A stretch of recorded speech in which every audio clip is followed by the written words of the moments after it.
شريك له وأشهد أن محمدا عبده ورسوله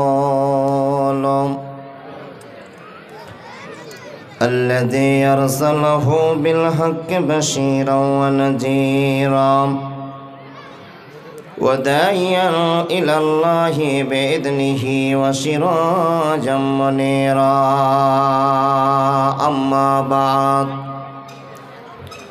أما بعد فأعوذ بالله من الشيطان الرجيم بسم الله الرحمن الرحيم يا أيها الذين آمنوا أطيعوا الله وأطيعوا الرسول وأولي الأمر منكم فإن تنازعتم في شيء فردوه إلى الله والرسول إن كنتم تؤمنون بالله واليوم الآخر ذلك خير وأحسن تأويلا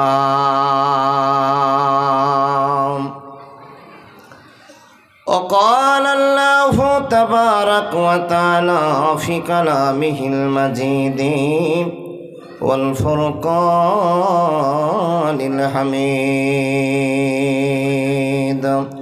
بسم الله الرحمن الرحيم لقد كان لكم في رسول الله أسوة حسنة لمن كان يرجو الله واليوم الآخر وذكر الله كثيرا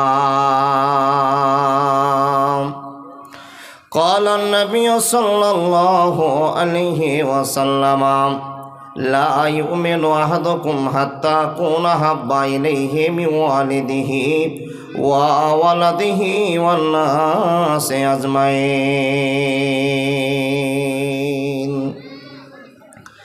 এই পৃথিবী দেখতে সুন্দর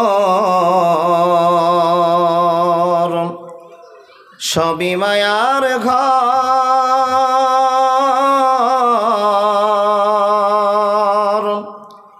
আইছো একা যাইবা একা তোমার কিসের অহংকার মানুষ কিসের অহংকার এই পৃথিবী দেখতে সুন্দর সবই সাদের ঘর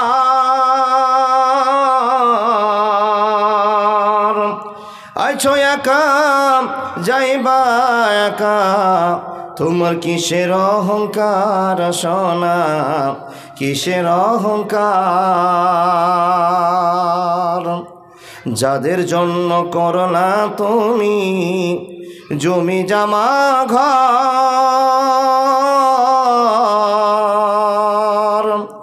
আজকে মরলে কালকে তোমার সবাই হবে পর মানুষ সবাই হবে পর এই পৃথিবী দেখতে সুন্দর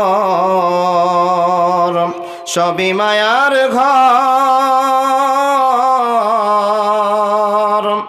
আইছো একা যাইবা একা কিসের অহংকার সোনা কিসের অহংকার আইছো একা যাইবা একা অন্ধকার কবর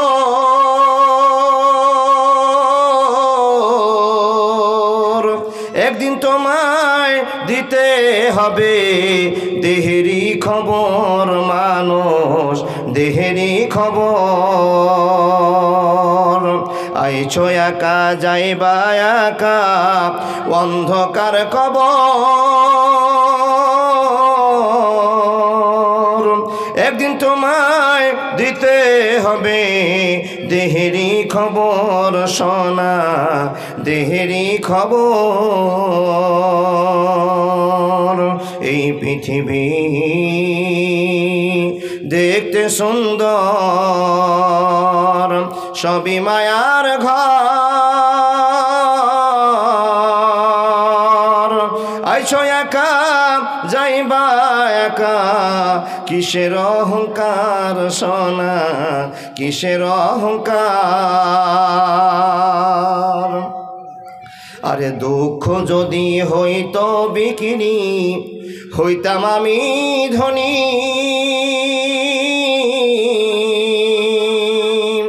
আমার কাছে আছে শুধু দুঃখেরই খনি, মানুষ দুঃখেরই খনি।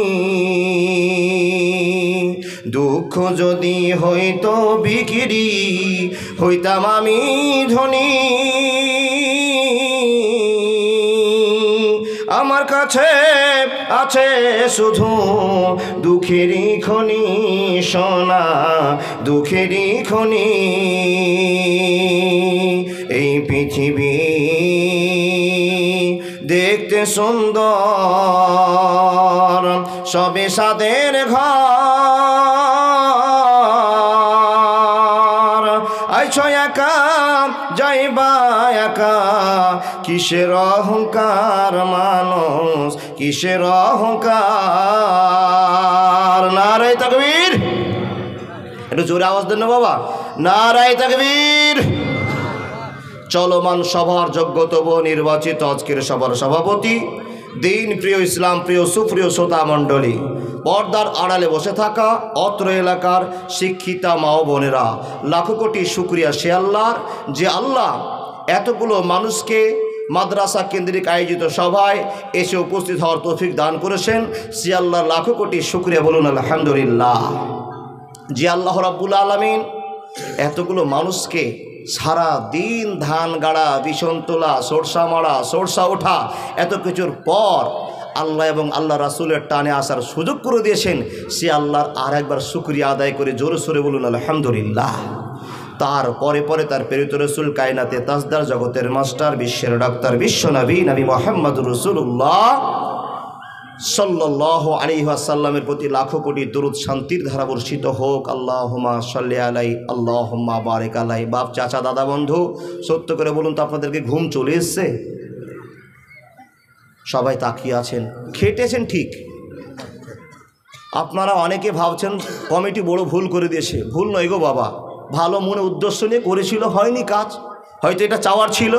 যদি আপনারা বলতেন জালসাদ এখন ঠিক হয়নি, বলবি সাহেব রোজার পরে করলে কি হতো? অনেকে বলছেন রাস্তাতে হাঁটা যায় না, রোজার পরে করলে কি হতো? সেই দিন যদি দু ফোঁটা পানি হয়ে যায়, সেদিন বলবে কমিটি সব খারাপ। জি, চলার জায়গা নেই। তাই কিচ্ছু বলিয়েন না, খেটেছেন, আবার আল্লাহর ভালোবাসা দেখার জন্য এসেছেন। যত কষ্ট হোক কালকে আবার ধান গাড়তেই হবে, যতই কষ্ট হোক বিছন তুলতেই হবে। বাপ, আমরা কেউ চাকরি করি না, সার্ভিস করি না যে আমাদের বসে বসে টাকা হবে। আবার ওইগুলো মানুষ রাত জাগার পর ঢুলতে ঢুলতেও বিছন তুলবো, ঠিক বললাম না? আল্লাহ যেন আমাদের ঢুলুনটাকে কবুল করেন, আল্লাহুম্মা আমিন। বাপ, একটা বক্তা দেখলেন আমার ভোজপুরি দাদা, আর একটা বক্তা আছে কাটিহার থেকে, জি, হোসেন সালাফি সাহেব, সবাই চীনা বক্তা। আর এই তিনজন বক্তাকে কেউ চিনেন না এরকম নাই মনে হয়। তিনজন বক্তা বছরে 10, 15, 20 জায়গায় এক জায়গাতে বিছানায় ঘুমায়। এবার একটা চলে গেল কাঞ্চনজঙ্ঘা এক্সপ্রেস, একটা শুয়ে আছে শতাব্দী এক্সপ্রেস, আর আমি হলাম হাওড়া কাটিহার এক্সপ্রেস। বুঝলেন না? হাওড়া কাটিহারটা নাম শুনেছেন গো বাপ? হাওড়াতে চালু হবে, কাটিহারে ঠেকবে, কাউকে ছেড়ে যাবে না, সবাইকে উঠাবে, নামাবে, নিয়ে যাবে প্যাসেঞ্জার। জি, দুটো এক্সপ্রেস দুদিকে আছে বাপ, এক চলে গেল, এক জমা আছে, আর আমি প্যাসেঞ্জার শুরু হলাম। এই জন্য যে আমার কাঁধে জনগণ তুলে দিয়েছেন ফকির বহা গাড়ি। জি, কিসের স্বার্থে? জি, ওই মানুষগুলো তো বলে বলে তো বিশ্বাস করে না। আপনার চাইতে দামি মানুষ তো ডুবাতে কেউ আছে এরকম আমরা মানি না, জানি না। তারপরেও আপনার কথাতে আসে না, তো ইন্দাদুলের কথাতে আর কী আসবে গোবা? জি, শিক্ষিত মানুষ বোঝার পরেও যদি না বুঝে, তাহলে কি আর বলে বোঝা যায়? এটা ধরে নিতে হবে, অভ্যাসে পরিণত হয়ে গেছে। জি। আমার দাদাদেরকে বলছে, ও ভাই দাদা একটু বসে যান না গো ভাই, জালসা শুনতে এসছেন না, কত সুন্দর জায়গা। জি, আর আপনারা যারা চলে এসছেন আগিয়ে বসুন তো, একটু আগিয়ে বসুন তো। 3টা বক্তা তো দেখলেন আর একটা বক্তার খালি বডি জিং করছে। এই দেখেন মুজিবুর রহমান সাহেব আমাকে বলছে তোমার আগে উঠবো না পরে উঠবো। আমি বলছি কমিটি জানে। আছে গো বাপ, বসে আছে 4টা বক্তা মজুদ আছে বাপ, আপনাদের সামনে ওয়াজ শুনবে। তো আমি 10 মিনিট থেকে আধ ঘন্টা কিছু কথা বলার পর এই আমার বক্তা সাহেবকে মৌলানার অনুমতি দেওয়া হবে। জি, শুরু করে দিলাম কথা। ও আল্লাহর বান্দা, আমি আপনাদের সামনে যে বক্তব্যটা শুরু করতে যাচ্ছি সবই পুরনো কথা, বারবার শুনেছেন। জি জি, বারবার শুনেছেন, তারপরও একটু কথা না বললে তো বাপ আপনারা দিবেন না। আচ্ছা, এখানে যতটি লোক আমরা বসে আছি সবাই তো মুসলমান। কে কে একটু হাতটা দেখান তো বাপ, একটু হাতটা উঠান, নেকি হবে, হাত উঠালেই নেকি। মাশাল্লাহ, ওদিকে সব টিএমসির লোক নাকি এত রাগি লোক। মুকুল ডাক্তার, আমার কাকা 500 টাকা দিয়েছে মাদ্রাসাকে সাহায্য করতে। আমার কাকা তাহলে একটা মুকুল সাহেব এসছেন, আর আমার মাইকম্যান দাদারা কয়েকটা অমুসলিম লোক নাকি। তো এই বাদে সবটি আমরা মুসলমান। কাকে মানি আমরা? আল্লাহকে এবং আল্লাহর নবী মুহাম্মদ রাসূলুল্লাহ পড়ুন সাল্লাল্লাহু আলাইহি ওয়াসাল্লামকে, তাই না? তা আল্লাহ এবং আল্লাহর রাসূলের টানে আমরা জালসাতে এসেছি, এটা সবাই বিশ্বাস করেছেন তো? যারা আল্লাহ এবং আল্লাহ রাসূলকে ভালোবাসেন তারাই তো জালসা শোনে। কিছু চালাক লোক আছে সারা দিন খাটার পর আবার ফের জালসা শুনতে যাবো, জালসা শুনে কী হবে, আগে ঘুম পেড়ে নি, কালকে বিছন তুলতে হবে, রূপনি 10টা আছে, এই চিন্তা ভাবনা থেকে গেল। এবার ওর থেকে গেল তো আপনার আমার মাদ্রাসার কারো লস হলো কি? জালসা শুনতে এসে যদি একবার সুবহানাল্লাহ বলে, আলহামদুলিল্লাহ বলে, লা ইলাহা ইল্লাল্লাহ বলে, আল্লাহু আকবার বলে, পকেট থেকে মনটা নরম হয়ে যাওয়ার জন্য 10 টাকা দিয়ে দেয়, তাহলে তো তার জীবনে সাকসেস হলো, তার জীবনে লাভ হলো। তাকে ফুসলে আদর করে নিয়ে আসার দরকার ছিল না। যাক, আমরা চলে এসেছি আলহামদুলিল্লাহ। যারা এখানে বসে গিয়েছি আমরা জান্নাতি বাগানে বসে গেছি। আল্লাহ আমাদেরকে দেখছেন, আমাদের এবাদতের কাজগুলো শুনছেন, আমরা যা বলছি কর্মগুলো করছি, নিজের চোখে আল্লাহ অনুভব করছেন। মাবুদ, তুমি আমাদের আমলগুলোকে জান্নাতি আমলগুলো কবুল করে না, বল আল্লাহুম্মা আমিন। সত্য করে কয়েকটা কথা বলুন বাপ, জিজ্ঞাসা আপনার কাছে 2-1টা থাকতেই পারে। বলুন তো, এখানে যতটি লোক আছেন, আপনার বাপ, ভাই, চাচা, দাদা, মামা, কাকা, টাকা পয়সা, ধন সম্পদের ভিতরে আল্লাহ এবং আল্লাহর রাসূলকে ভালোবাসি একটা লোক হাত দেখান তো। সুবহানাল্লাহ, হাত দেখিয়েছেন অনেকটাই লোক। বাপ, চাচা, নানা, কাকা, দাদা সব চাইতে আপনি আল্লাহ এবং আল্লাহ রাসূলকে ভালোবাসেন, কয়েকটা লোক হাত দেখিয়ে দিয়েছেন, তার মানে বিশ্বাস আছে। এবার আপনাকে আমি বলছি গো দাদা, মায়ের জ্বর, যার জন্য 200 টাকা দিয়ে আল্লাহ তুমি কবুল করে নাও। মাওলানা একটু কাছে আসেন না জ্বর। জি, তাহলে এতটি লোককে প্রাধান্য দিয়ে সবকে তুচ্ছ মনে করে দিয়ে আল্লাহ এবং আল্লাহ রাসূলকে ভালোবাসা দেখিয়েছেন আর ভালোবাসেন। তা আল্লাহ রাসূলকে ভালোবাসেন এতটা যখন প্রমাণ দেখাতে পারলেন, কয়েকটা কথার উত্তর দেন তো বাপ। নবী মুহাম্মদ আমাদের জান্নাত যাওয়ার ঠিকানা, জাহান্নাম যাওয়ার ঠিকানা? জান্নাত যাওয়ার ঠিকানা। নবী মুহাম্মদের আইন মানলে আমরা জান্নাতে যাব ইনশাআল্লাহ। কিন্তু এখানে যতটি লোক বসে আছে নবীর উম্মত বটে, কিন্তু নবীকে আমার বেটা বেটি দান সম্পদ ভালোবাসার চাইতে আমি আল্লাহ এবং আল্লাহ রাসূলকে বিশ্বাস করতে পারি না, মানতে পারি না। যতই আপনি হাত দেখান বুঝে নিতে হবে আল্লাহ এবং আল্লাহ রাসূলের মনের ভক্তি ভালোবাসা কতটা আছে। তার কারণ সারা দিন সরষা তুলা, বিছন লাগা, ধান গাড়া করছেন, বেটা বেটি জমি জায়গাকে টিকিয়ে রাখছেন কার জন্য? নিজের সম্পদকে টিকিয়ে রাখার জন্য। আচ্ছা, আল্লাহ এবং আল্লাহ রাসূলকে যদি এতই ভালোবাসেন তো আখিরাতের জন্য আপনি কি করেছেন? আখিরাতের জন্য আপনার কি কামাই আছে? দুনিয়ার কামাইয়ের জন্য সকাল থেকে সন্ধ্যা পাগল হয়ে এত রোদের মধ্যে খাওয়া দাওয়া ছেড়ে দিয়ে ব্যস্ত হয়ে আছেন। আচ্ছা, আল্লাহর কাছে জবাবদিহি করবার জন্য আপনার কি আমল জড়ো আছে আপনি বলুন তো। আপনি যে বারবার শুনেছেন মাশাআল্লাহ মনিরা দেশে 200 টাকা, একজন দেশে 100 টাকা। হ্যাঁ, এতগুলো আপনাকে কথা বলছি বাবা, আপনার অন্তরে ভালোবাসা আছে, আপনি বললেন, কিন্তু আপনি বলতে পারছেন না এটাই আমার আব্বা, বাবা, মা, দাদা, ভাই, বোন সবার চাইতে আমি আল্লাহ এবং আল্লাহ রাসূলকে ভালোবাসি। যদিও হাত দিয়ে দেখান কাজে পরিণত করতে পারেননি, প্রমাণ আপনাকে দেখাই। রাসূলের উম্মতিরা মুখ দিয়ে বললে প্রমাণ নয়, কাজে দেখাতে হবে। কি কাজে দেখাতে হবে? বিসমিল্লাহির রহমানির রহিম। ইয়া আইয়ুহাল্লাযীনা আমানু আতিউল্লাহা ওয়া আতিউর রাসূলা। আল্লাহ পাক রব্বুল আলামিন বলছেন, হে মুমিনগণ, তোমরা কান খুলে বক্তব্য শুনে নাও, তোমরা জীবনটা ধন্য করে নাও। হে রব্বুল আলামিন কিসে জীবনটা ধন্য করব? আতিউল্লাহ ওয়া আতিউর রাসূল, আল্লাহ এবং আল্লাহ রাসূলের অনুগত্য করে জীবনটাকে সংশোধন করে নাও, জীবনটাকে পরিবর্তন করে নাও। আল্লাহ এবং আল্লাহ রাসূলের সঙ্গে জীবনটাকে কাটাবার চেষ্টা করে নাও, আনুগত্য করে চলো আল্লাহর। আপনি চট করে প্রশ্ন করে বলবেন, হে ইমদাদুল ভাই, ইমদাদুল বেটা, ইমদাদুল বন্ধু, আল্লাহর আনুগত্য করব কেন? আল্লাহকে মানব কেন? যদি এটা আপনার প্রশ্ন হয়ে যায় তো কান খুলে সুন্দর কথাটা শুনে যান। মানুষ রে, এই জন্য আপনাকে আনুগত্য করতে হবে আল্লাহর। আল্লাহ আপনাকে সুন্দর পরিচয় দিয়ে মাস্টার, ডাক্তার, কারি, হাফেজ, বক্তা বানিয়ে দিয়েছে। এই জন্য আপনাকে আল্লাহর আনুগত্য করে চলতে হবে। আল্লাহর আনুগত্য করব কেন আমরা? হ্যাঁ বাপ, আমার দিকে তাকিয়ে থাকুন, আমার কথাগুলো আস্তে আস্তে বুঝুন। বন্ধু, এতদিন যাবৎ আমরা হাত তুলে দেখিয়েছি, বেটার চাইতে বেশি ভালোবাসা নবী হতে পারে না, বেটির চাইতে ভালোবাসা নবী হতে পারে না। তার মানে আমাদের ইমানটা দুর্বলতার প্রকাশ দেখিয়ে দিয়েছে। আমাদের ইমানটা দুর্বল। আমি মুখে যতই বলি, কাজে তা পরিবর্তন করতে পারবো না, কাজে পরিণত করতে পারবো না। তার অনেক প্রমাণ আছে। হ্যাঁ, নবী মুহাম্মদের ভালোবাসা ছাড়া একটাও মানুষ আমরা জান্নাতে যাব না, যাব না, যাব না। কেন মৌলভী সাহেব? আল্লাহর শুধু আদেশকে মেনে চললে কি আমরা জান্নাতে যাব না?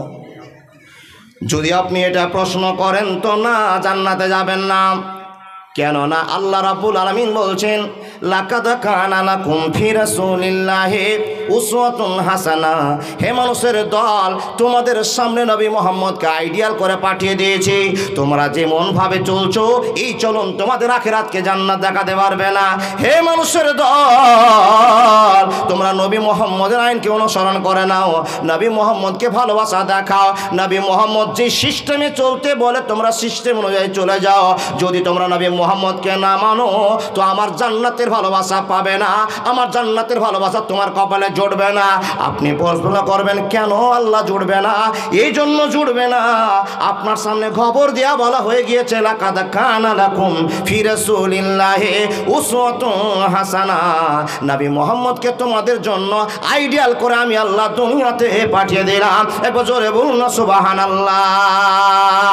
আই মুহাম্মদ কামিলেওয়ালা, আয় রে আমার বুকে আয়, ডাকে রে তোর কি তো দাস, শান্তি দাও মোর কলিজায়। আয় মুহাম্মদ, ফকির দরবেশ বাদশা ওলি, তুলিতেছে সে ফুলের কলি, ভিক্ষা ঝোলি কাঁধে নিয়ে বাস করে বিখের তলায়। আয় মুহাম্মদ, আয় মুহাম্মদ কামলেওয়ালা, আয় রে আমার বুকে আয়। একবার জোরে বলুন না সুবহানাল্লাহ। এ বাপ, আমরা যে হাত দেখিয়ে দিলাম আল্লাহ এবং আল্লাহ রাসূলকে বেশি ভালোবাসি, তো একটা প্রমাণ আপনাদের দিতে হবে। যে লোকটা আমার কথার উত্তর দিতে পারবেন তাকে 1000 টাকা আমি পুরস্কার দেব। কি কথা গো বাপ? যতটি লোক বসে আছেন সব লোকগুলোর কাছে আমার একটা প্রশ্ন, 1000 টাকা নেওয়ার জন্য তৈরি হয়ে যান। বলুন তো বাপ, আমাদের আখেরি নবীর নাম কি? জোরে বলুন। হযরত মুহাম্মদ সাল্লাল্লাহু আলাইহি ওয়াসাল্লাম। আচ্ছা, হযরত মুহাম্মদের বাপের নাম আব্দুল্লাহ। 1000 টাকা পাবেন 10টা প্রশ্নের যদি উত্তর দিতে পারেন। হ্যাঁ, 1000 টাকা। তো দুটো হলো, আরও 8টা বাকি আছে। এবার হযরত মুহাম্মদের বাবার নাম কি বললেন? আব্দুল্লাহ। আব্দুল্লাহর বাপের নাম আব্দুল মুতাল্লিব। টুকটুক করে বলতে বলতে আমার টাকাটা নিবে না কিছু ভাই? কি বললেন? আব্দুল মুতাল্লিব। দেখি আরও তো 7টা আছে না? আচ্ছা, আব্দুল মুতাল্লিবের বাপের নাম কেউ কেউ কেউ বলুন। টাকা ফাঁকা, পেলেন না টাকা। বন্ধু আমার, মাত্র 3টাতে সুইচ বন্ধ হয়ে গেল। এতটি লোকের ভিতরে নবীর ভালোবাসা দেখার জন্য অনেক লোক আছে, কিন্তু নবীর বংশের তালিকাটায় নামটা লিস্টে রাখতে পারলাম না। আপনাকে জিজ্ঞেস করলাম নবীর নাম কি, চট করে বললেন হযরত মুহাম্মদ। বাপের নাম কি? আব্দুল্লাহ। বাপের নাম কি? আব্দুল্লাহ। আব্দুল্লাহর বাপের নাম কি? তো বলেন আব্দুল মুত্তালিব। আর যখনই আব্দুল মুত্তালিবের বাপের নাম জিজ্ঞেস করলাম, পুঁজি খালি হয়ে গেল, কথা বলতে পারলাম না। তো এখানে বুঝে নিলাম আপনি নবী মুহাম্মদকে কতটা ভালোবাসেন, কতটা ভালোবাসা দেখিয়েছেন। হে মুসলমান, কান খুলে বক্তব্য শুনে যান। নবী মুহাম্মদকে যতক্ষণ ভালো না বাসবেন, যতই নামাজ রোজা হজ যাকাত সাদকা করুন না কেন, জান্নাতে যাবেন না, যাবেন না, যাবেন না। আপনি প্রশ্ন করবেন, ভাই এমদাদুল, কেন জান্নাতে যাব না? আল্লাহকে মানলেই তো মানা হয়ে গেল। না না না, আল্লাহকে মানলেই তো মানা হয়ে গেল না। কেন না? আল্লাহ রাব্বুল আলামিনকে মানার জন্য একটা আইন পাস করা হয়েছে, সাল্লু কামা রাআইতুমুনি উসাল্লি। কথাটা জানেন কি না? জানেন গো বাপ? নবী যেমন ব্যবহার করেছেন, নবী যেমন করে নামাজ পড়া দেখিয়ে দিয়েছেন, সেই মতো নামাজ পড়তে হবে। আচ্ছা বলুন তো, নবী যেরকম নামাজ পড়া দেখিয়েছে আমরা যদি কম বেশি চালু করে দিই, তো আমরা আল্লাহ নবীর অনুসারী হলাম, আনুগত্য করলাম? না না না, করতে পারলাম না। রব্বুল আলামিন বলছেন, নবী মুহাম্মদকে না মারার পর না যদি মেনে থাকতে পারো, তুমি জান্নাতের আশা করিও না, করিও না, করিও না। এবার অথচ আমরা আশা করে বসে আছি আল্লাহর জান্নাতে যাবই ইনশাআল্লাহ। এটি বিশ্বাস নেই আমাদের? সবার বিশ্বাস আছে জান্নাতে যাবো ইনশাআল্লাহ। হ্যাঁ, জান্নাতে যাবেন ইনশাআল্লাহ। তার কারণ আল্লাহ আপনাকে হিদায়াত দিয়ে, ইন্নাকা লা তাহদি মান আহবাবতা ওয়ালাকিন্নাল্লাহা ইয়াহদি মান ইয়াশা, আপনাকে দয়া করে আল্লাহ মুসলমান বানিয়েছে। আর যেই মুসলমান হয়েছেন সে একদিন না একদিন জান্নাতে যাবেন। অন্যায় করেছেন, অন্যায় সাজা কাটার পর জান্নাতে যাবে নই, এটা আল্লাহর নবী আপনাকে আমাকে খবর দিয়ে চলে গেছেন। কিন্তু বাপ, এখানে পার্থক্য হয়ে গেল। জান্নাতে যাওয়ার তো সবার ইচ্ছা, একটুখানি তদন্ত করে দেখুন তো আপনার মহব্বত, আপনার ভালোবাসা নবীর প্রতি কতটা আছে। আর সেই যুগের সাহাবাদের কথাটা মিলিয়ে দেখেন, আপনার অন্তর আর তাদের অন্তরে কত ডিফারেন্স আছে। হে মুসলমান, জেনে নিতে হবে। এখন বক্তব্য শুনছেন, এমদাদুল বক্তব্য করছে, আপনি শুনছেন। এক্ষুনি যদি মরে যান, সব লোকগুলো মরে যাওয়ার পর 3 ঘন্টার ভিতরে, 5 ঘন্টার ভিতরে, সকাল 8টার ভিতরে আপনার কাফন দাফন হয়ে গেল। কাফন দাফন যখনই হয়ে গেল, দাফন করার পরে সব মানুষগুলো আপনার কাছ থেকে যাচ্ছে, কবর থেকে যাচ্ছে, আল্লাহুম্মা আগফির লাহু ওয়া সাব্বিতহু, এই কথাটা বলছে আর চলে যাচ্ছে, বলছে আর চলে যাচ্ছে। শেষ লোকটা যেটা সব ঘেরাঘুরি করে বিদায় নিয়ে চলে যাবে, যখনই চলে গেল তখনই আপনার খবর চালু হয়ে গেল। এমদাদুল ভাই, কি খবর চালু হলো সেটা তো তুমি বললা না। বন্ধুরে আমার, যখনই মানুষের মাটি দেওয়া কমপ্লিট হয়ে গেল, ঘেরা বেড়া হয়ে গেল, মানুষ কবর ছেড়ে দূরে চলে গেল, 2 জন ফারিস্তা চলে আসবে আর আপনাকে জিজ্ঞাসাবাদ শুরু করা হবে। এ মুসলমান, রব্বুল আলামিন বলছেন, ইন্না ইলাইনা ইয়াবাহুম সুম্মা ইন্না আলাইনা হিসাবাহুম। বান্দারে, কবরে তোমার জীবন চালু হয়ে গেল, মরে যাওয়ার পর তোমার কোনো জায়গায় শান্তি আর হলো না। দুনিয়াতে বেঁচে আছো, আনন্দ অশান্তি দুটোই ভাগ করে দুনিয়াতে চলছো, কিন্তু মরে যাওয়ার পর যদি তোমাদের রেজাল্ট ভালো করতে চাও, আনন্দ নিতে চাও, তো দুনিয়াতে কর্ম করে নাও। আর যদি আখেরাতকে প্রাধান্য দিতে না পারো, তাহলে তুমি খবরটা জেনে নাও, মরার পরেও শান্তি মিলবে না, মিলবে না, মিলবে না। হারিয়ে যাব একদিন আমি, রব নাই ভুবনে চিরদিন। ক্ষমা করে দিও তোমরা আমায়, ভুল করে থাকি যদি কোনো দিন। হারিয়ে যাব একদিন আমি, রব নাই ভুবনে চিরদিন। বাসবাগানে বা গোরস্থানে হয়তো দিবে মোরে কবর, তোমরা আমায় ভুলে যাবে, রাখবে না জানি কোনো খবর।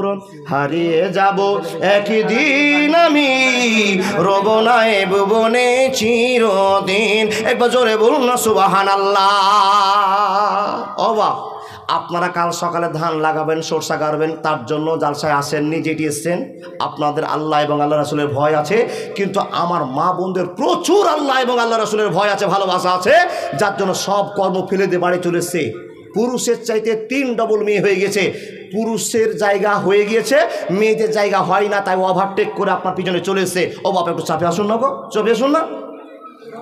হ্যাঁ, সব লোকটিকে আমি অনুরোধ করছি, বাবা একটু উঠে একটু যে ফাঁকাগুলো পুরো করে দেন, পিছনটা একবারে বুকিং হয়ে গেছে, একটু আসুন দাদা, আসুন। মাশাআল্লাহ, মাইকম্যান দাদা, গলা আমার টানছে গো দাদা, চেঁচাতে পারছি না। আপনি বলবেন, আপনারা বলবেন, এন্দাদুল তুমি কত বড় বক্তা, যেখানে মাইকের কিলেম ধরছো। হ্যাঁ গো বাপ, মাইকই লয় এটা।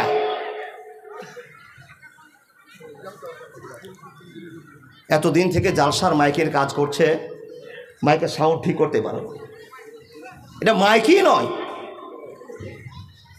যাক, কমিটি যা বুঝে আর মাইকম্যান যা বুঝে সেটাই ঠিক আছে। বা জান্নাতি হতে চাইছেন না? জান্নাতি হওয়ার জন্য জান্নাতি কাজ করতে হবে। কি কাজ করতে হবে? নবী মুহাম্মদ বলেন, লা ইউমিনু আহাদুকুম হাত্তা কুনা হাব্বা ইলাইহি মিন ওয়ালিদিহি ওয়া ওয়ালাদিহি ওয়ান নাসি আজমাইন। আল্লাহ এবং আল্লাহ রাসূলকে ভালোবাসার পর হে পৃথিবীর মানুষ, নবী মুহাম্মদের জন্য একটা কথা আপনার জন্য উপেক্ষা করতে আরম্ভ করলাম। পৃথিবীতে বাপ মা দাদা বন্ধু ভাই বোনের চাইতে, সম্পদের চাইতে যতক্ষণ নবীকে ভালোবাসা না যাবে, ততক্ষণ মানুষটাকে মুমিন বলা যাবে না, মুমিন বলা যাবে না, মুমিন বলা যাবে না। আল্লাহর নবীকে হযরত উমর এসে জিজ্ঞেস করে বলছেন, ইয়া রাসূলুল্লাহ, একটা গল্প আপনাকে বলার জন্য ছুটে আসলাম গো নবী, আপনি আমাকে গল্পটার মানে বুঝিয়ে দেন। ইয়া রাসূলুল্লাহ, আপনার কাছে ছুটে আসলাম গল্পটার মানেটা বোঝার জন্য। নবী মুহাম্মদ বলছেন, উমর তুমি কি বলতে যাচ্ছো বলে দাও। হযরত উমর বলছেন, নবী গো, আমার বাপ, আমার মা, আমার ভাই, আমার বেটা, আমার বেটি, আমার টাকা, আমার পয়সা, আমার যত সম্পদ আছে, ভালোবাসার জিনিস আছে গো নবী, সব চাইতে আমি আপনাকে বেশি ভালোবাসি। একবার জোরে বলুন না, নারায়ে তাকবীর। কথাটা কে বলছেন? একটু কথা বলুন। এবার সবই তো ড্যামেজ হয়ে গেছে, আপনারা কথা বলে আমার পাওয়ার ঘুরে যাবে ইনশাল্লাহ, বুঝতে পারছি। আপনারা উত্তর দেন, কথাটা কে বললেন? হযরত উমর। কাকে বললেন? নবী মুহাম্মদকে। নবীজি বলছেন, ওমর তুমি একটা কথা বলতে আরম্ভ করেছো, সুন্দর করে আমাকে বলো, তুমি কি কি জিনিসকে পছন্দ না করে আমাকে পছন্দ করেছো তুমি বলো। বলে, নবী গো, আমি আপনাকে ভালোবাসা দেখিয়েছি এজন্য আমার বেটার চাইতে, আপনার বেটির চাইতে, আমার বিবির চাইতে, মা বাপ দাদা বন্ধুর টাকা পয়সা সব চাইতে মহব্বত আপনাকে বেশি ভালোবাসা দেখিয়েছি ওগো নবী। কিন্তু আমার অন্তরে একটা সংকীর্ণ থেকে গিয়েছে, আমার জানের চাইতে আপনাকে বেশি ভালোবাসতে আমি উমর এখনো পারিনি। যখন এই কথা বললাম, আল্লাহ নবী না না না না বলতে আরম্ভ করেছেন। ও নবী মুহাম্মদ, আপনি কেন না না বলতে আরম্ভ করেছেন? উমর রে, শুনে নাও, তোমাকে এখনো মুমিন বলা যাবে না, মুমিন বলা যাবে না। তোমার বেটা বেটি মা বোন স্ত্রীর চাইতে আমাকে ভালোবাসা দেখিয়েছো, ঠিক কথা, কিন্তু আমার চাইতে তোমার জানের মহব্বত বেশি আছে। এ নবী উমর শুনে নাও, আমি তোমাকে গল্প শুনিয়ে দিলাম, শুনে নাও, তুমি এখনো মুমিন হতে পারোনি, পাকা ইমানদার হতে পারোনি। যে লোকটা নিজের জানের মায়া করবে, সেই লোকটা কোনোদিন নবীর বন্ধুত্ব রাখতে পারবে না, পারবে না, পারবে না। হে আল্লাহর বান্দারা, হযরত উমরের কাছে যখন প্রশ্নটা ব্যক্ত করে শুনিয়ে দেওয়া হলো, উমর বলছেন, নবী গো, ধরো তো আমি জান্নাত যেতে পারছি না, আপনাকে ভালোবাসা দেখালাম বটে, সব চাইতে ভালোবাসা দেখার চেষ্টা করলাম বটে, কিন্তু জানের চাইতে দেখাতে পারিনি গো নবী। এই ভালোবাসার কথাটা আপনাকে তুলতে গিয়ে বুঝে নিলাম, আমি এখনো সাকসেস হতে পারিনি, আমি এখনো সাকসেস হতে পারিনি। নবী গো, আজ থেকে বুঝে নিলাম, নিজের জানের চাইতে নবী মুহাম্মদকে বেশি ভালোবাসতে হবে। একটা লোক পারবেন? বাপ, একটা লোক পারবেন নিজের জানের চাইতে, বেটার চাইতে, বেটির চাইতে, মায়ের চাইতে, টাকা পয়সার চাইতে নবী মুহাম্মদকে ভালোবাসতে পারবেন না। হযরত উমর বুঝলেন আমার ভালোবাসাতে ফাঁক আছে, সংকীর্ণতা আছে, তাই নবীকে বলছেন, নবী গো, আমি আপনাকে ভালোবাসা আজ থেকে দেখাতে আরম্ভ করলাম। কি দিয়ে? আমার জানের বিনিময় দিয়ে।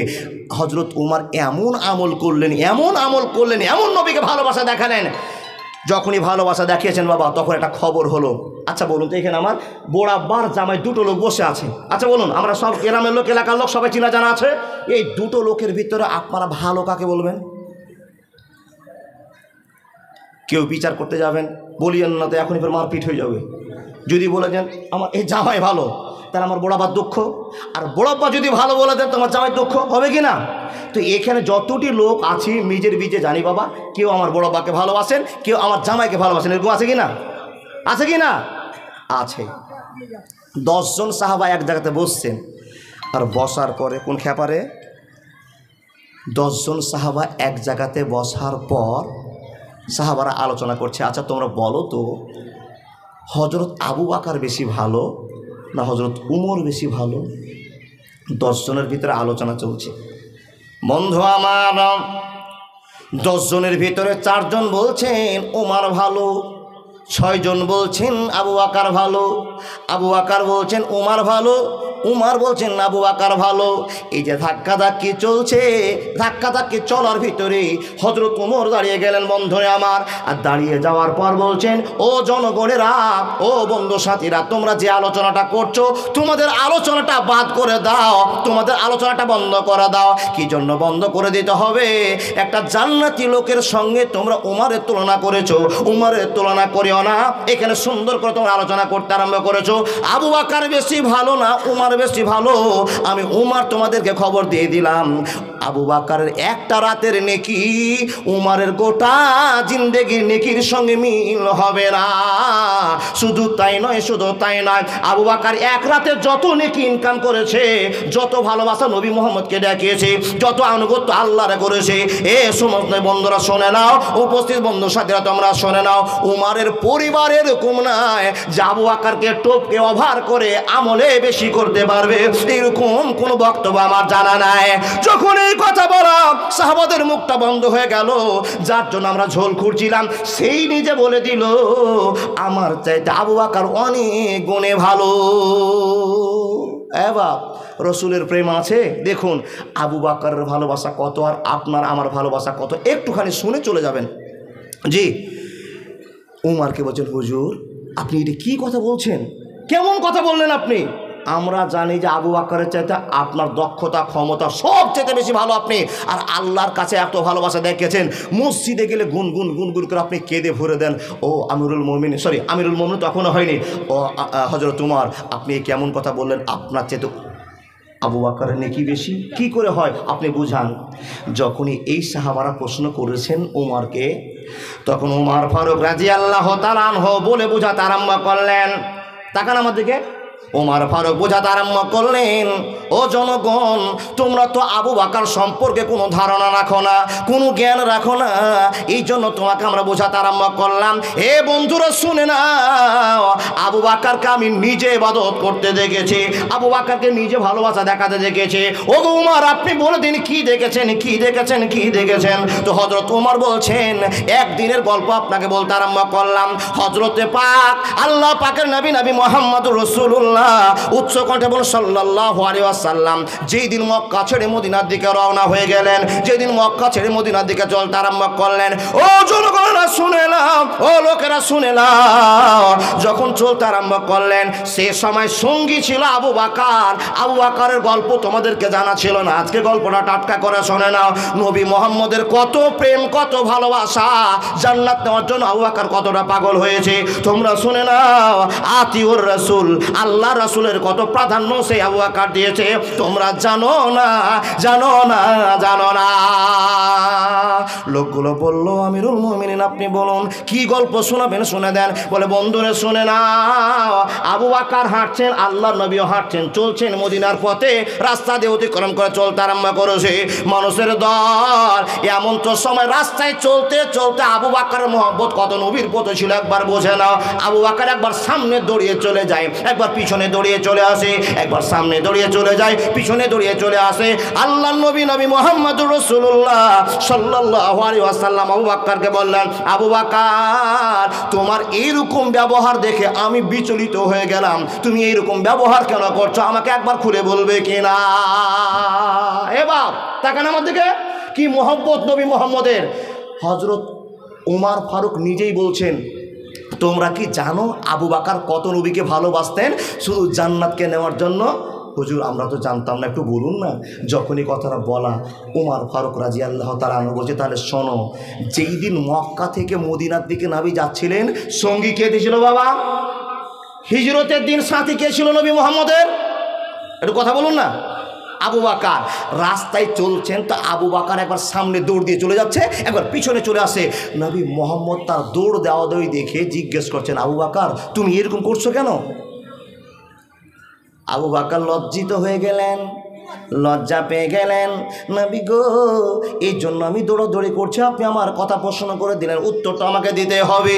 নবী মুহাম্মদ আপনাকে কতটা মহব্বত করি এটা প্রমাণের কথা আমি বলতে চাইছিলাম না, কিন্তু আপনি জিজ্ঞেস করেছেন, উত্তর আমাকে দিতে হবে। নবী গো, আমরা দুইজন যদি একসঙ্গে হাঁটি, একসঙ্গে চলি, ও নবী মুহাম্মদ, সামনে আপনার কতটা সূত্র বসে আছে পৃথিবীর কেউ জানে না, আপনিও জানেন না, আমিও জানি না। তাই আমি দৌড়িয়ে একবার 100 কিলোমিটার দূরে চলে গেলাম, 100 মিটার দূরে চলে গেলাম। আর যাওয়ার পর দেখে আসলাম কোনো শত্রু নেই, কোনো ভালোবাসার নোংরা জিনিস নেই। নবীকে দেখার পর আবার দৌড়ে আসলাম পিছে দিকে, যে আপনাকে খুঁজতে খুঁজতে যদি বেঈমানের আবার চলে আসে তো 100 মিটার আমি পরে আবার দৌড়ে যাচ্ছি, এই জন্য ফিরে এসে আপনাকে খবর দিয়ে লুকাতে পারবো, কিন্তু দৌড়িয়ে পালাতে পারবো। নবী গো, সামনে আপনার বিপদ, পিছনে বিপদ, এই বিপদগুলোকে রক্ষা করবার জন্য আমি আবু বকর দৌড়াদৌড়ি লাগিয়ে দিয়েছি, অন্য কোনো উদ্দেশ্যে দৌড়াদৌড়ি করে না।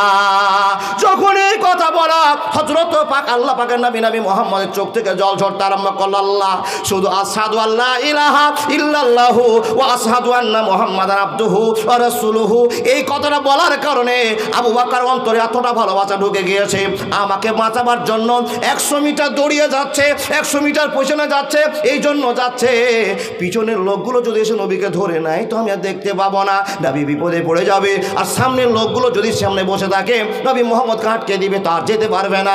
এই বিপদের আশঙ্কা মনে করে নবী গো আমি দৌড়াদৌড়ি করছি, অন্য কোনো কাজে দৌড়াদৌড়ি করি না। যখনই এই কথাটা বলা, তখন নবী মুহাম্মদ আবু বকরকে জিজ্ঞেস করছেন, আবু বকর তুমি আমাকে এতটাই ভালোবাসো? তুমি আমাকে এতটাই ভালোবাসো? যখন এ কথা বলা, আবু বকর চোখের পানি ছেড়ে দিয়ে বলছেন, নবী গো, যেদিন থেকে শুনেছি আশহাদু আল্লা ইলাহা ইল্লাল্লাহু ওয়া আশহাদু আন্না মুহাম্মাদান আবদুহু ওয়া রাসূলুহু, আল্লাহ এক, আর আল্লাহ আপনাকে চয়েস করে নবী করে দুনিয়াতে পাঠিয়েছে। ও নবী মুহাম্মদ, আপনার কথাই বিশ্বাস করেছে আল্লাহ একটা আছে, লাউ কানা ফীহিমা আলিহাতুন ইল্লাল্লাহ, আল্লাহ একটা আছে। আর এটা যেদিন থেকে বিশ্বাস করেছি, আপনার চাইতে কোনো দিন আমার স্ত্রীকে আমি বেশি ভালোবাসি না, আমার বেটাকে ভালোবাসি না, আমার বেটিকে ভালোবাসি না, আমার সম্পদকে আমি ভালোবাসি না। ইয়া রাসূলুল্লাহ, পৃথিবীর সব সম্পদ চাইতে আপনাকে বেশি ভালোবাসি, এবং কি গো নবী, আমার জানের চাইতে আপনাকে আমি ভালোবাসি, এই জন্য আমি সামনে পিছনে দৌড়াদৌড়ি করছি, অন্য কোনো কারণে দৌড়াদৌড়ি করি না। একবার জোরে বলুন না, নারায়ে তাকবীর। এ বাপ, আগে ওয়াজ শুনুন, তারপরে যদি আপনার মিল হয় যে না মৌলভী সাহেব ওই আবু বকরের চাইতে, আবু দাহাদার চাইতে, আইয়ুব আনসারীর চাইতে আমি ভালো আমল করেছি, তো আপনাকে আর নামাজ রোজা হজ জাকাত করার পর আর বেশি কিছু করতে হবে না, আপনি চলে যাবেন জান্নাতে। কিন্তু যদি আপনার খামতি থেকে যেতে, বুঝে নেন জান্নাত যাওয়ার জন্য আতিউল্লাহ ও আতিউর রাসূলের প্রাধান্যতা কেমন করে দিতে হবে একটু বুঝুন। এবার আজকে তো আমরা এক বেলা খেয়েছি, আর এক বেলা যদি খেতে যাই তো মাছ, মাংস, দুধ, ডিম প্রত্যেকের বাড়িতে সে আছে না? বা আছে না? আজকে কোনো মানুষ অভাবে আছে না? অভাবে নাই, কিন্তু কষ্টে পেটের কি জ্বালা বুঝতে পারবেন আর 8 দিন পর, 10 দিন পর। কি বাবা, আর 10 দিন পর রমজান মাস আসছে, সেই দিন পেটে ভাত থাকবে না, কত বড় আপনি মস্তান সেই দিন বোঝা যাবে। যে লোকগুলো মুখগুলো আজকে দেখছি টাটকা হয়ে আছে, রোজা করে আছেন, সব মুখগুলো মলিন হয়ে আছে, দুর্বল হয়ে আছে, শুধু তাড়ায় তাড়ায় করছেন কখন সূর্য ডুববে আর কখন পানি খাবো, কিন্তু আল্লাহর ভয়ে একটা ফোঁটাও পানি খেতে পারেন না। হ্যাঁ মুসলমান, কথাগুলো শুনুন, আজকে আপনি টাটকা, 10 দিন পর দুর্বল হয়ে যাবেন। পেটের জ্বালা, এত জ্বালা, পেটে যদি জ্বালা থাকে, নবী মুহাম্মদ বলেছেন নামাজ পড়তে হবে না। কেন বোঝাতে পারলাম না? জোহরের জামাত চালু হয়ে গেছে, পেটে আপনার প্রচণ্ড ক্ষুধা লেগেছে, আপনার মন এনার্জি পায় না, আল্লাহ নবী বলছেন ওখানে নামাজ পড়িও না। তার কারণ নামাজে এনার্জি থাকবে না। আগে পানি খাও, বিস্কিট খাও, পেটকে শান্তি দাও, তারপর আল্লাহু আকবার বলে আল্লাহুম্মা বাইত বাণী চালু করে দাও। যদি পেটে দুঃখ থাকে আল্লাহুম্মা বাইত বাণী থেকে না বলে ফাতিহা পার করে কুল হো দিয়ে তুমি সিজদাতে চলে এসছো, তোমার নামাজে গোলমাল থেকে যাবে। এই জন্য তোমার পেটে আগে শান্তি দিতে হবে। তাহলে পেটের দুঃখ কত আছে রোজাতে বুঝতে পারবো, তাই কিনা বাবা? রোজার মাসে 3টায় ভাত খেয়েছেন, আল্লাহর ভয় অন্তরে আছে, আর এই ভাত খাওয়ার কারণে সারা দিন বিরত আছেন। রোজার মানে হলো বিরত থাকা, সিয়ামের অর্থ হলো বিরত থাকা। কি থেকে? খাওয়া পানি থেকে এবং স্ত্রী সঙ্গম থেকে, অনেক কিছু থেকে আপনাকে বিরত থাকতে হবে, এটা আপনার জানা আছে। সারা দিন এত বড় রোদ, এত বড় আপনার দিন ঘন্টা চলছে, এক ফোঁটা পানিও খেতে পারছেন না। সেই দিন বুঝতে পারবেন কোন দিন? যেই দিন রোজা থাকতে থাকতে আসরের নামাজ পড়লেন, আসরের নামাজ পড়ার পর এত পেটটা জ্বলে উঠে যে আর সহ্য হয় না। ঠিক বললাম না ভুল বললাম? এবার বৃহস্পতিবার হাট গিয়েছেন, ব্যবসা করেন, হাট গিয়েছেন, ইমানদার মানুষ, রোজা ছাড়েননি, রোজা ধরে আছেন, হাট থেকে বাবুরঘাট থেকে বাড়ি পৌঁছাতে পারেন না, মনে হয় ওখানে অজ্ঞান হয়ে যাবেন। কথা ঠিক বললাম না ভুল বললাম? তারপরও পানি খান না। এইটা কত দূর জ্বালা? ভোর 3টায় ভাত খেয়েছেন, আবার আপনি সন্ধ্যায় ভাত খেতে পাবেন, তারপরেও এত দুর্বল, এত তৃষ্ণায়, এত কষ্ট। বন্ধু আমার, কিন্তু বাপ সেই দিনের গল্প আপনি শুনুন, এত কষ্ট, এত কষ্ট। পেটে যদি 3 দিন 4 দিন ধরে খাওয়ার না থাকে তো লোকটা স্বাভাবিক মানুষ মনে হবে গো বাপ? না, হবে না। একদিন রোজা করে বুঝে গেছি পেটের কত কষ্ট। যার বাড়িতে 2 দিন খাওয়ার নাই, 3 দিন খাওয়ার নাই, তার আপনাকে বুঝে নিতে হবে তার বাড়িতে কত কষ্ট আছে, তার অন্তরে কত কষ্ট আছে। তারপরও আল্লাহ এবং আল্লাহ রাসূলকে কতটা ভালোবাসা দেখেছে। একটা কথা আপনাকে বলবো, এ বাপ, আল্লাহ পাকের নবী মুহাম্মদুর রাসূলুল্লাহ পড়ুন সাল্লাল্লাহু আলাইহি ওয়াসাল্লাম। বাড়িতে 3 দিন ধরে খাবার নেই, 2 দিন ধরে খাবার নাই। স্ত্রীর কাছে কি গল্প বলছে, ও স্ত্রী, ও আয়েশা, ও সাউদা, তোমাদের কাছে বলো তো কারোর কাছে কি খাওয়া আছে? নবী বারবার জিজ্ঞেস করছেন, খাওয়া কারো বাড়িতে নেই, কারো ঘরে নাই। নবীকে বলছেন, নবী গো, আপনি তো ইনকামের পথ করবেন, আপনার হাত দিয়ে তো ইনকাম আসবে, আপনার বাড়ি, আপনার হাত দিয়ে তো খাওয়া বাড়িতে আসবে। ও নবী, আমরা খাওয়ার কোথায় পাবো? নরম ব্যবহার দেখিয়ে দিয়ে মা আয়েশা বললেন, নবী মোহাম্মদ বলছেন আজ কেউ সাদকা উপঢৌকন দিয়ে পাঠায়নি। নবী মোহাম্মদকে জানা হলো কেউ সাদকা উপঢৌকন দিয়ে পাঠায়নি। নবী মোহাম্মদ বলছেন, বাড়িতে আর চিন্তা নাই, কষ্ট হচ্ছে বাবা। পেটের জ্বালা সহ্য করতে না পেরে নবী মোহাম্মদ চললেন মসজিদে। বাড়িতে বসে থেকে আর কী করবো, যাই মসজিদে একটু সুবহানাল্লাহ আলহামদুলিল্লাহ 2 রাকাত নামাজ পড়ে আল্লাহর কাছে কাঁদি, আল্লাহ যেন খাওয়ার ব্যবস্থা করে দেয়, আল্লাহ যেন আমার এই কষ্টের টাইমটাকে কবুল করে নিয়ে আমার সেফাতের ব্যবস্থা করে দেয়। এই উদ্দেশ্যে বাড়ি থেকে চলে যাচ্ছেন। এবার আপনাকে একটা ছোট্ট কথা বুঝাই, মানুষ যখন বিপদে পড়ে তখনই মসজিদকে স্মরণ করে। ঠিক বললাম না? পেটে খাওয়ার নাই গো বা, পেটে খাওয়ার নাই, সে সময়ে মসজিদে গিয়ে দিন কাটাচ্ছেন। হযরত আল্লাহ পাকের নবী মুহাম্মদ পেটের জ্বালায় চলে গেলেন মসজিদে। 5 মিনিট যাওয়ার আগেই বাবা দেখছেন উমার আবু বকর মসজিদে বসে আছেন। উমারকে, আবু বকরকে দেখে নবী মুহাম্মদ জিজ্ঞেস করছেন, এ আবু বকর, এ উমার, এই অসময়ে জোহরের টাইম নয়, আসরের টাইম নয়, মাগরিবের টাইম নয়, মাশাআল্লাহ আমার মোজাম্মেল নালা 1000 টাকা, মাগরিবের টাইম নয়, আসরের টাইম নয়, জোহরের টাইম নয়, তোমরা এখন মসজিদে বসে বসে কি করছো? কি জন্য এসেছে? তোমাদেরকে এখানে কে নিয়ে এসছে? যখন এই প্রশ্নটা করা, তখন আবু বকর আর উসমান বলছেন, ইয়া রাসূলুল্লাহ, নবী গো, একটা দুঃখের কথা আপনাকে জানার ছিল, আপনাকে জানাতে চাইছি। ইয়া রাসূলুল্লাহ, আমাদেরকে এই মসজিদে হাজির করেছে কে? আপনি একটু কান খুলে শুনে নিন। নবী গো, বাড়িতে একটা টাকা নাই, পয়সা নাই, খেজুর নাই, গম নাই, জব নাই, বাড়িতে কোনো সংসারে খাওয়ার জায়গা নেই। তাই যখন পেটে ভুক লেগেছে আল্লাহর নবী, আমরা সেই জায়গা থেকে চলে আসলাম, বাড়ি থেকে চলে আসলাম। আর আসার পর নবী গো মসজিদে বসে আছি, মসজিদে বসে বসে সুবহানাল্লাহ আলহামদুলিল্লাহ বলে টাইম পার করছি। এই জন্য টাইম করছি, এই অভাবের টাইমটা কেমন করে পার করব গনাবে, সহ্য হয় না ভোকের জ্বালা, অশান্তি জ্বালা, পানি পান করতে পারি না, কি খেয়ে পানি খাবো সেটাও বুঝি না গনবি। অশান্তির কারণে আমরা দুঃখ প্রকাশ করে দিয়ে আমি আবু বকর বাড়ি ছেড়ে মসজিদে এসে সুবহানাল্লাহ আলহামদুলিল্লাহ করতে আরম্ভ করেছি। উমর তুমি কেন এসেছো বলে দাও। হযরত উমর বলছেন নবী গো, আবু বকর যে জন্য এসেছে আমিও উমর সেই জন্য মসজিদে বসে আছি। একবার জোরে বলুন না নারায়ে তাকবীর। এদিকে তো আসেন না গো। কিসের জন্য এসছে? পেটে জ্বালা, খাবার নাই, স্ত্রীকে জিজ্ঞেস করছে কোনো খাবার নাই। এই কথা শুনে নবী মুহাম্মদের চোখ থেকে ঝরঝর করে জল বের হচ্ছে। ওমর তোমরা যেই কোখের জন্য, ভোকের জন্য, অশান্তির জন্য মসজিদে এসেছো, আবু বকর তুমি যেই জন্য এসেছো, আমি নবী মুহাম্মদুর রাসূলুল্লাহ সাল্লাল্লাহু আলাইহি ওয়াসাল্লাম একই অশান্তির জন্য মসজিদে চলে এসেছি। একবার জোরে বলুন না সুবহানাল্লাহ।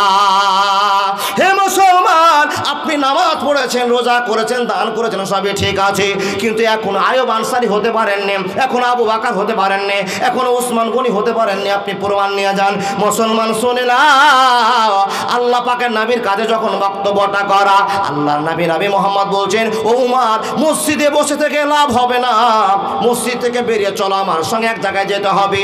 এই কথা বলে আল্লাহর নবী মুহাম্মদ আর দুইজন সাহাবাকে নিয়ে চলতে আরম্ভ করলেন। চলতে চলতে চলতে চলতে আইয়ুব আনসারীর বাড়িতে নবী মুহাম্মদ গিয়ে সালাম জানালেন, আসসালামু আলাইকুম ওয়া রাহমাতুল্লাহ। দুঃখীর মর্ম দুঃখী জানে ও গো সুখী জানে না, কোন ভরসায় করলি ব্যবসা, ব্যবসাতে লাভ হবে না। দুঃখীর মর্ম দুঃখী জানে ও গো সুখী জানে না। বন্ধুরে আমার, দুঃখীর মর্ম দুঃখী জানে, পৃথিবীর সুখী মানুষরা কোনোদিনে খোঁজ করতে পারলো না। আবু বকর তুমি কেন আমার নবীর সঙ্গে এসেছো, নবী তুমি কেন আমার বাড়িতে হাজির হয়েছো, কেউ জানে না। যারা সুখে আছে সেই খবরটা একবার রাখতে পারবে না, কিন্তু দুঃখীর মর্ম দুঃখী জেনেছে।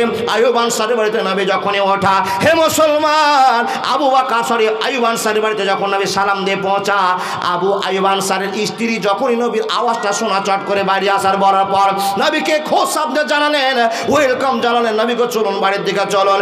নবী মুহাম্মদ এক পা দু পা করতে করতে তিনজন মিলে আইয়ুব আনসারীর বাড়িতে পদার্পণ করেছে। একবার জোরে বলুন না সুবহানাল্লাহ। হে আল্লাহর বান্দা, আইয়ুব আনসারীর বাড়িতে, জি মা বাবার জন্য 300 টাকা। আইয়ুব আনসারীর বাড়িতে নবী মুহাম্মদ আর কে গো বাপ, আবু বকর সিদ্দিক, হযরত উমর, 3 জন জান্নাতি লোক যখনই ঢোকা, আইয়ুব আনসারীর স্ত্রী বিচলিত হয়ে গেছে। আল্লাহ, আমার বাড়িতে নবীজি আসতেন আর আমি যা পারতাম খাওয়াতাম, কিন্তু নবীর সঙ্গে আজকে 2 জন জান্নাতি সাহাবা চলে এসেছেন, একটার নাম হযরত আবু বকর আর একটার নাম হল হযরত ওমর। এই দেখে চটাচট নবীকে বসতে দিয়ে তাদের সেবা করে দিয়ে স্বামীকে খবর দিচ্ছেন, ও স্বামী, ও জান্নাতি লোক, ও আইয়ুব আনসারী, আমার বাড়িতে কে এসেছে তুমি কি জানো? কে এসেছি? স্ত্রী খবর দিয়ে বলছেন, নবী তো এসছেন, নবীর সঙ্গে আরো 2 জন লোক, উমর ফারুক, আবু বকর সিদ্দিক, 2 জন চলে এসেছেন। বন্ধু আমার, স্বামীর কানে যখন খবরটা দেওয়া, স্বামী এত আনন্দ অনুভব করেছেন, এত আনন্দ অনুভব করেছেন। কি জন্য আনন্দ অনুভব করেছেন? হে রব্বুল আলামিন, আমার মতো একটা গরিবের বাড়িতে 3 জন জান্নাতি লোকের পদার্পণ হয়েছে। হে আল্লাহ, আমার কত নসিব ভালো, আমার কত কপাল ভালো। বন্ধুরে আমার, আইয়ুব আনসারী হট্টগোল না করে আনন্দের বসে পড়ে গিয়ে স্ত্রীকে বোঝাতে গিয়ে বলতে আরম্ভ করেছে, স্ত্রী রে, নবীদের জন্য, ভালোবাসার লোকদের জন্য পানির ব্যবস্থা করো, বিছানা বিছিয়ে দাও, দস্তরবন্দি করে দাও, সুন্দর করে খাওয়ার নাস্তার ব্যবস্থা করে দাও। স্ত্রী বলল, স্বামী গো, কি নাস্তার ব্যবস্থা করব? বলে, তুমি চিন্তা করিও না, আমি নাস্তার ব্যবস্থা করে নিয়ে আসি। একবার জোরে বলুন না সুবহানাল্লাহ। এ মুসলমান, জান্নাতের জন্য আমরা এত ভালো নামাজ রোজা ভালোবাসা দেখিয়েছি, কিন্তু জান্নাত পাওয়া কতটা দুষ্কর ব্যাপার জেনে নিন। শুধু ফ্রিতে নবীকে ভালোবাসা দেখিয়ে জান্নাত পাওয়া যাবে না, হাত তুললে জান্নাত পাওয়া যাবে না, কর্ম দিয়ে দেখাতে হবে আমি নবী মুহাম্মদকে কতটা ভালোবাসি। আপনাদের জিজ্ঞেস করলাম আল্লাহ এবং আল্লাহ রাসূলকে ভালোবাসেন? তো আপনারা বলছেন হ্যাঁ ভালোবাসি, হাত দেখে দিলেন। আপনার কত ভালোবাসা বুঝতে পারছি। 5,000 টাকা চাইলেও আপনি এই নবীর মাদ্রাসার জন্য দিতে পারেন না। কতটা ভালোবাসা দেখে নিলাম। আপনি তারপরে বিশ্বাস করে আছেন আমি আল্লাহকে ভালোবাসি। এবার আপনার এই সামান্য ভালোবাসাতে নবী মুহাম্মদের লাইন ধরে জান্নাত যাওয়া মুশকিল হয়ে গেছে। তার কারণ যতটি লোক আছে আপনার বেটার চাইতে, বেটির চাইতে, স্ত্রীর চাইতে কোনো দিন নবীকে ভালোবাসতে আপনি পারেন না। তার কারণ 5,000 চেয়েছি, দিতে পারছেন না। 5,000 দিয়ে দিব, বেটার অংশ কমে গেল, বেটির অংশ করে গেল, স্ত্রীর অংশ কমে গেল। এটা আপনার মাথায় চিন্তা আছে। দেখুন নবীকে খুশি করছেন কি করে। স্ত্রীর খবর শুনে বলছেন তুমি তাড়াতাড়ি করে চটটা বিছাও আর আমি খাবার নিয়ে আসি। স্ত্রী অবাক হয়ে গেলেন। নবী মুহাম্মদের সামনে লোটা ঘোটা দিয়ে যেরকম কুটুমের আপ্যায়ন করে, বাবা নাস্তার ব্যবস্থা করে, এই যে চটটা বিছায় ওটা কী বলে গো বাবা? আমরা বাদিয়া লোক এগুলো বুঝি না, কী বলেন? দস্তারখানা। বিয়ের বাড়িতে আছে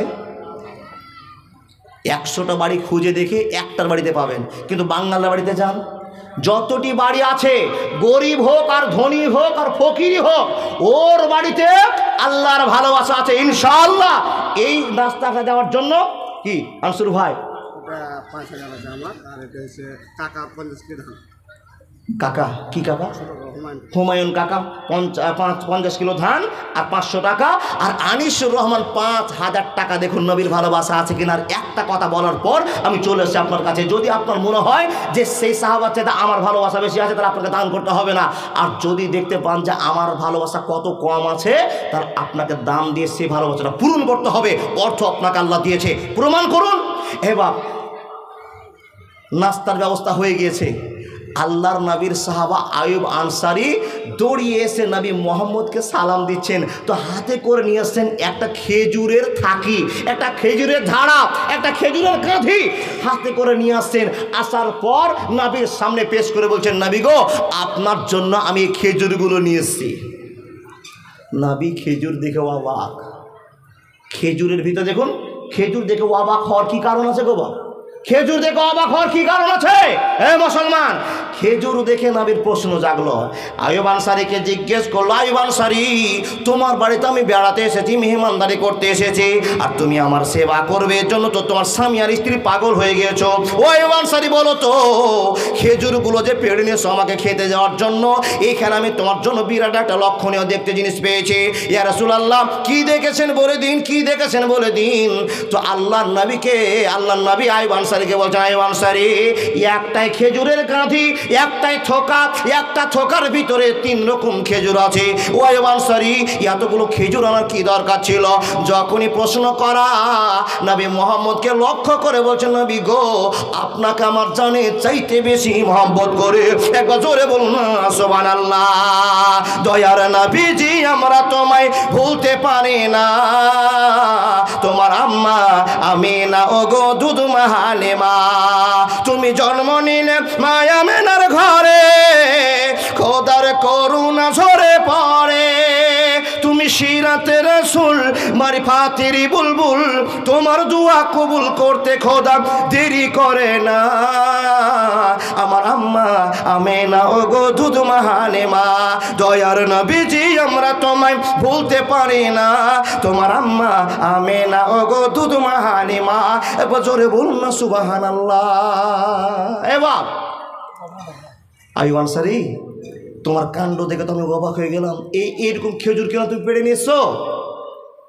তখন আয়ুব আনসারী বলছেন, নবীজি এতটা মহব্বত করি, এতটা ভালোবাসা দেখায়, ইয়া রাসূলুল্লাহ গো আপনাকে খুশি করবার জন্য পাগল হয়েছি।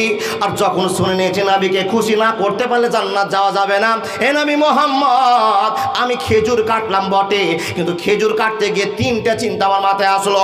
নবী আপনাকে এতটাই ভালোবাসে, এতটাই ভালোবাসার প্রমাণ দেখাতে চায়, আমি একটা জিনিসের জন্য 3 রকমের কাজ করতে আরম্ভ করেছি। হে আল্লাহ নবী একটা থোকার ভিতরে 3 রকম খেজুর আছে, আপনি দেখে আপনি আমাকে প্রশ্ন করেছেন নবী গো, একগুলো হলো কাঁচা খেজুর, একগুলো হলো ডাকর খেজুর, একগুলো হলো পাকা খেজুর। ইয়া রাসূলুল্লাহ আপনি বিশ্বজাহানের নেতা, সারা জাহানের নেতা, নবী গো আপনার প্রতি এত ভক্তি এত ভালোবাসা আছে। ইয়া রাসূলুল্লাহ আমি 3 রকম খেজুর নিয়ে এসেছি শুধু আপনাকে খুঁজে করার জন্য। ও ভাই শোন,